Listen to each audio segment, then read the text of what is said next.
I think we should,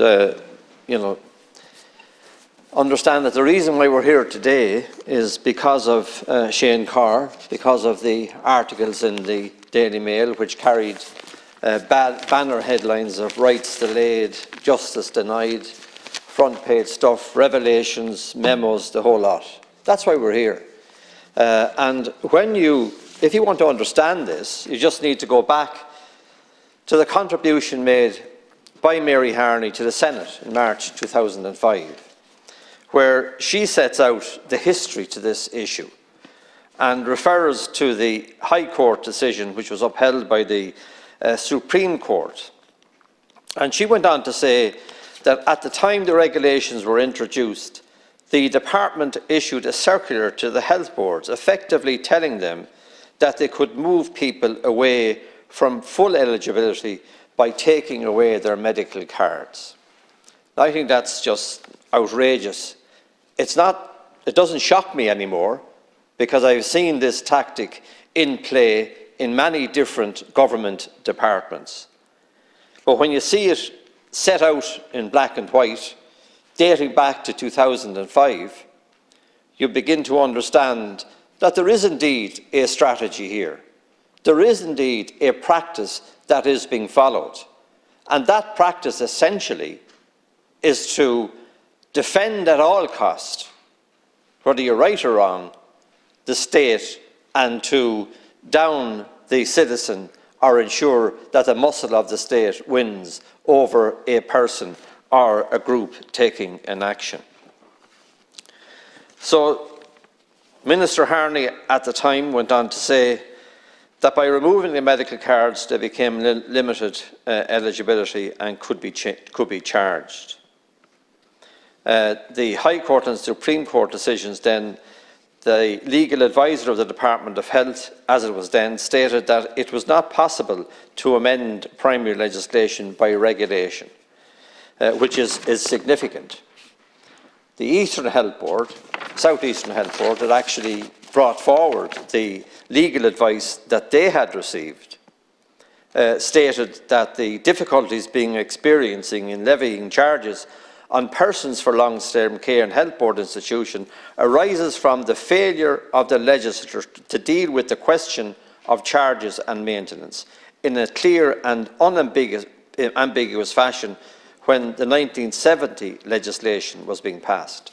And basically from there, in that time, it just went on, knowing that it was a problem, and yet the department did not address it.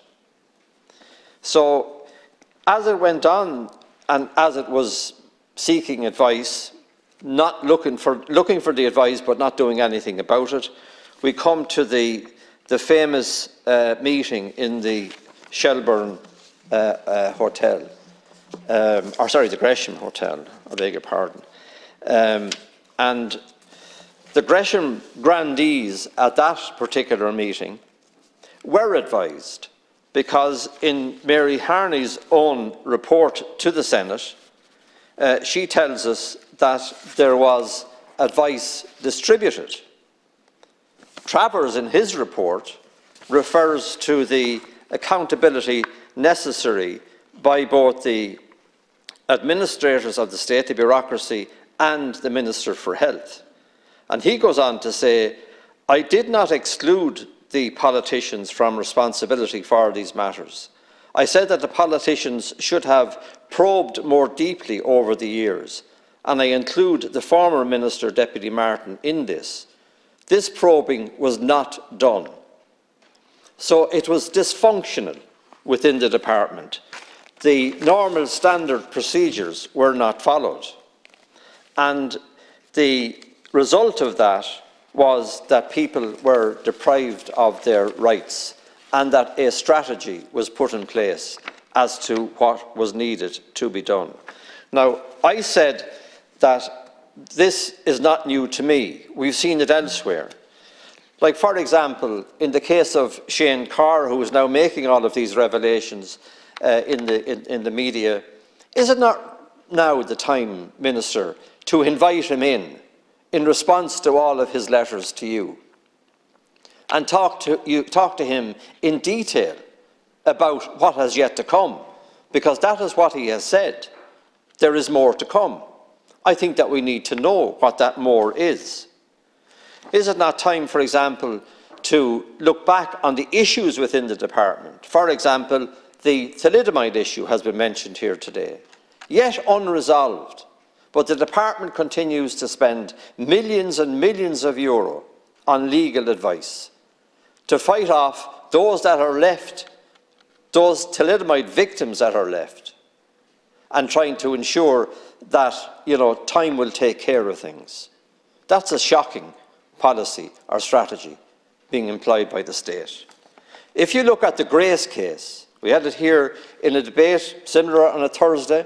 We said we would return to that issue because of what it revealed, and nothing has happened. The Farley report, we continue to wait for the final outcome.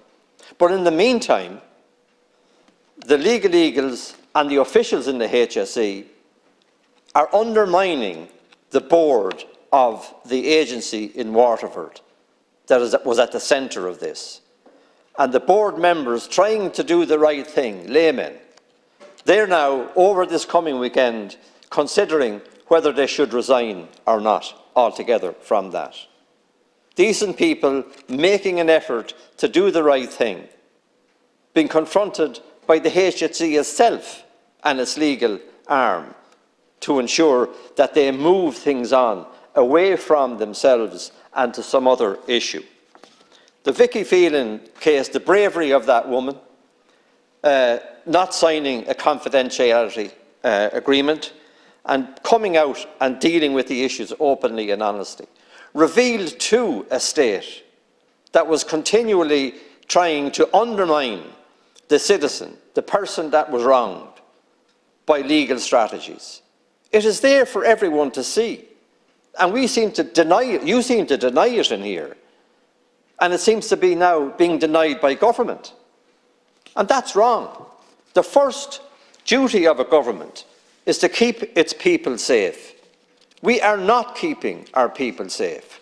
We are exposing them to all sorts of litigation, challenges, just to protect the interests of a few within government that are attempting to keep a secret, colluding with senior officials and politicians to keep that secret of so many years, and at the same time dealing an awful hand to those that are seeking justice, truth, those that want to address an issue that should be addressed without all of the legal costs that are involved, while the state hides behind this Attorney General's report today. This issue is not about that report. This controversy is about what was not done by ministers. I've never seen as many of the Gresham grandees run for cover. If there was an Olympic gold medal, each one of them would get one. Run for cover, pretend they didn't hear it. Don't address it. If you don't hear it, you don't know about it. And it wasn't true, because Mary Harney stated it in her contribution to the Senate, that in fact they all knew. So someone has to call a halt to all of this. Restore the rights and dignity to people who are trying to get justice for themselves. And I would agree with Deputy O'Dowd earlier on. In spite of all of the positive things that we may have done for older people, they are the very cohort of people in society that are feeling the pinch of everything the hardest. And it's unfair, it's unjust, it's not good politics, Minister. And it's not good politics to come in and attempt to defend the indefensible. Deputy, Tell the truth. Shame the devil. Deputy Alan Dillon.